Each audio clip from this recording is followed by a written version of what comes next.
A wonderful day to you out there, and welcome to another in the series of our program, How Chevron Nigeria Limited is Underdeveloping its Host Communities, with particular reference to the CICD and IRDC models of intervention. I'm sure that you all know the reason why there has been a break in the presentation of this program. You, as well as I, am equally shocked at the disappearance of a huge amount of money, suspected to be up to 300 million naira, which disappeared from the IRDC account. We were all utterly dismayed that such a development could occur, and the social media as well as the print media has been filled with questions yet to be answered. It may interest us to know that in the course of the past 2 weeks, we have tried to identify the loopholes, the gaps inherent in both interventions, and have incidentally called for a complete demolition of the both interventions with a view to looking at it more properly, to ensure that it is people participatory, to ensure that it is truly a set of agreements on the left and agreements on the right.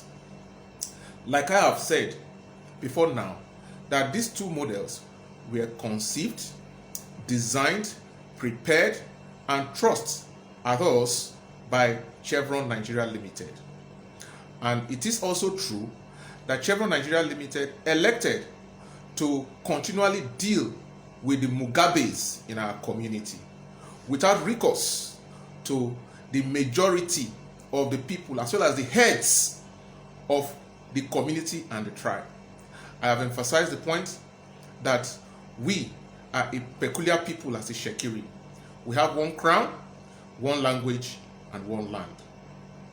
And it is elementary principle of customary law that once the head of a class of people, be it family, community, or a tribe like this, is left out of any agreement or consultation, that particular agreement or consultation will be declared void ab initio by reason of customary law. So, for instance, when there is a sale of property by a family without the family head, it is referred to in law as a void agreement. So also, where a community head is supposed to consent and his consent is not sought, it's also regarded as a void agreement. It is not surprising too that we opine that the two agreements that were conceived, designed, and trusted at our people without the consent of the crown is equally void. But that is for another day. For today, we are surprised that an approximate amount of 300 million naira found its way out of the account of the IRDC. I'll leave the events of time to unfold those who may be culpable and who may not. I am incompetent to do a finding in that respect. And I have suggested that a committee be set up as opposed to having skeletal information flowing around and flying across the social media and the print media. It is important that we have a committee set up by the head of this tribe with a view to finding out the circumstances of the disappearance of 300 million naira and those who were behind it, and whether or not the authority of the relevant organs were sought, and particularly with a view to finding out how to avoid this kind of an occurrence in the future. It may also interest us to know that this situation raises certain fundamental questions. Even though we are told by Chevron that the company is oblivious of the disappearance of the money, will want to wonder as reasonable persons that in a model designed by a party, in a model executed by a party, is it possible for such huge amount of money to disappear without the knowledge of the company? We may want to ask, who designed the GMOU model? Chevron designed it. Now, who put in place the checks and balances to ensure that the model runs? Chevron did. Who supervises the GMOU model? Chevron does.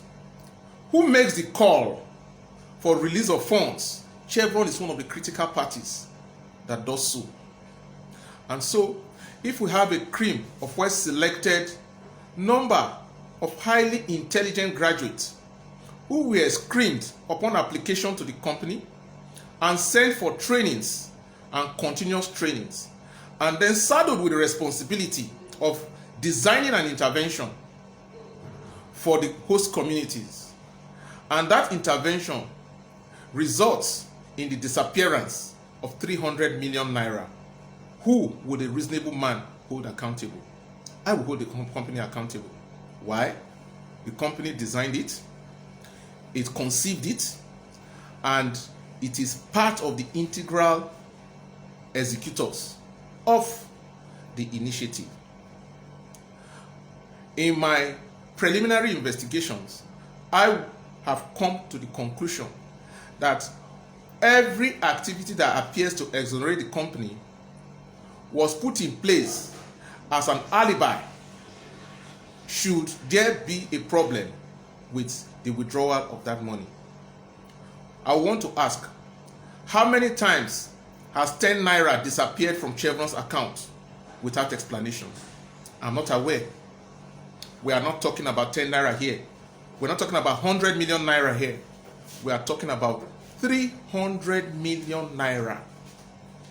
How does that happen without compromise? How does that happen without conspiracy? As we go on, we will find out. The truth will be told. Truth is like fat that happens under the bottom of the water, under the bottom of the sea. When you fart under the bottom of the sea, it will surface on the surface. And as we go on, my hope is that we will not approach this issue in a discoordinated manner, in a manner that is uncoordinated. We will approach this issue coordinatedly. As it is presently, there is no central coordination, and therefore there is no opportunity of questions and answer. I suggest that a joint committee involving representatives of the company, the community, and the government be set up to answer the questions that have been raised and make recommendation on how to treat this mess and avoid future occurrences.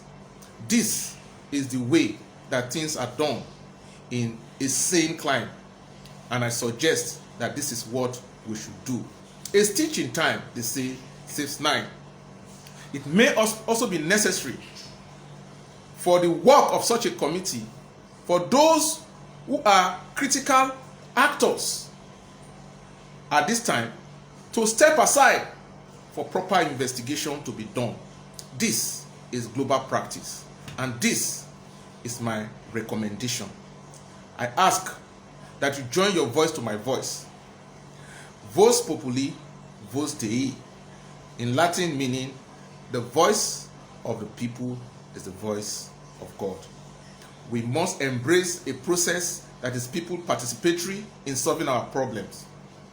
We must allow for broad consultation, as no body or group of persons is a repository of knowledge. Thank you for listening, and God bless you.